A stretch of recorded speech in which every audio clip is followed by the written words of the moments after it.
Norfolk and Western number 1218, the largest steam locomotive preserved this side of the Mississippi River, and one that is loved by thousands.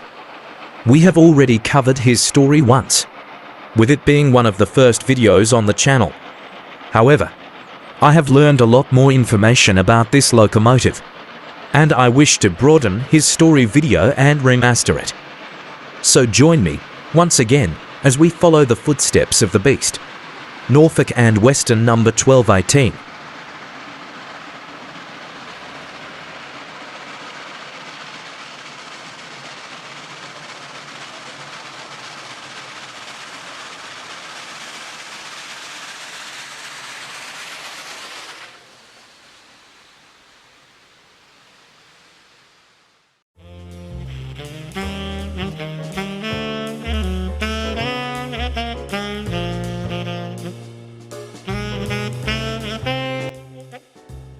The Norfolk and Western A was a class of 43 to 66 steam locomotives, built by the railroad's own Roanoke shops between 1936 and 1950 and operated until the late 1950s.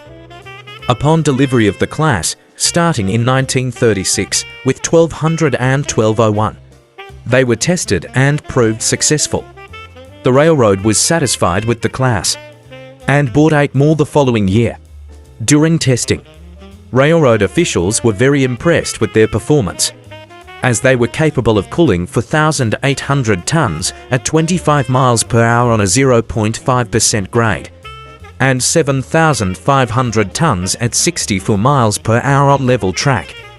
During World War II, the railroad built 25 more A's between 1943 and 1944, and finally 8 more between 1949 and 1950, along with the Class J's.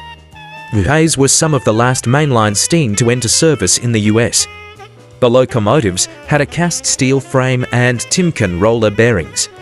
The last 5 had McGill multi-roll roller bearings in the side and main rods, making them the only articulateds to take such friction-reducing measures.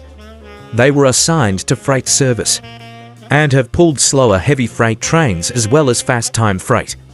They were rated at 13,000 tons of drag freight between Williamson, West Virginia, and Portsmouth, Ohio, and could reach speeds up to 42 miles per hour pulling such a load. Between Portsmouth and Columbus, Ohio, they were rated at 5,200 tons of fast freight and could reach 65 miles per hour. On passenger runs, they could reach 70 miles per hour on level track. Yes, you heard me right. The A's did heavyweight passenger service as well later in their careers, to reduce the amount of stops for water. The A's ran with auxiliary tenders with capacities of up to 20,800 gallons of water. This would soon become present in the railroads class-wise as well. In 1952, the railroad tested one of the A's and Y6B class locomotives against a 4-unit electromotive division F7 diesel set.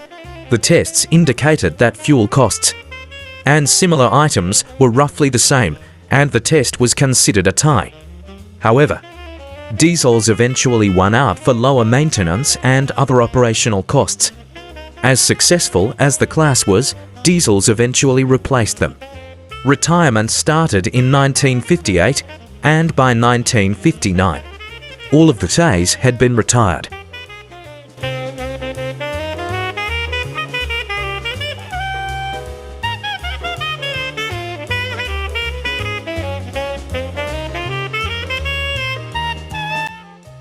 Only one of the 43 A's have been preserved, which was number 1218. He was retired in 1959, and in the same year, he was purchased by the Union Carbide Company in Charleston, West Virginia, where he was used as a stationary boiler at a chemical plant. In 1965, he was repurchased by New England millionaire Francie Nelson Blount for his locomotive collection at Steamtown, USA in Bellows Falls, Vermont. 3 years later, his former owner, the Norfolk and Western, did a cosmetic restoration on 1218 at their East End shops in Roanoke, Virginia. The locomotive was then donated to to the Roanoke Transportation Museum in 1971 for display. Then, all is quiet until 1985, where his real story begins.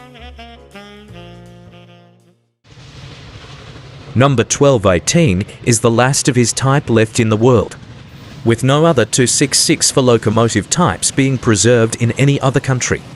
During 1218's excursion career, he was the most powerful operational steam locomotive in the world, with a tractive effort of 114,000 pounds of force. Even after his excursion service, he still held that title until 2019, when Big Boy 4014 stepped onto the excursion field. On May 10, 1985, 1218 was towed out of Roanoke and moved to the Norris Yard Steam Shop in Irondale, Alabama, where he would be restored to operating condition at a cost of roughly $500,000. On January 13, 1987, 1218 moved under his power for the first time in 28 years and was ready for mainline excursion service for the Norfolk Southern Steam Program. During the Roanoke chapter of the National Railway Historical Society convention in August 1987, 1218 pulled an empty 50-hopper car train. Other than the ferry move to Roanoke, this would be the first train 1218 would haul under his power. However, the ferry move from Irondale to Roanoke wasn't without flaw.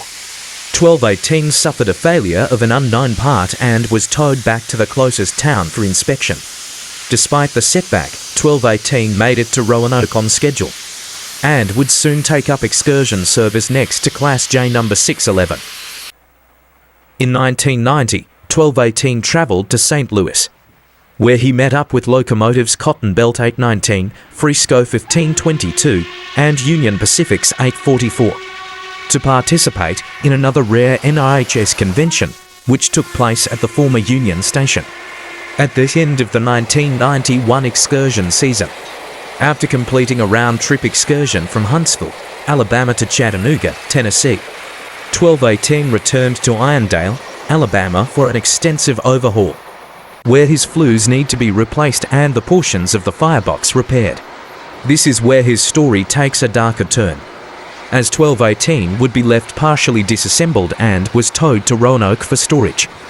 This was due to a new chairman at Norfolk Southern, who had safety concerns for the program after a 9-coach switching accident in Lynchburg.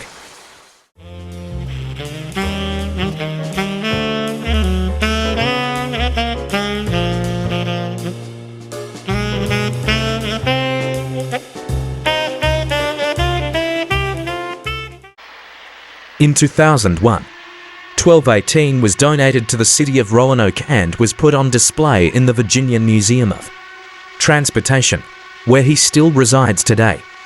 I use permanent display loosely, due to the VMT wanting to have a restoration done, just no means to do so.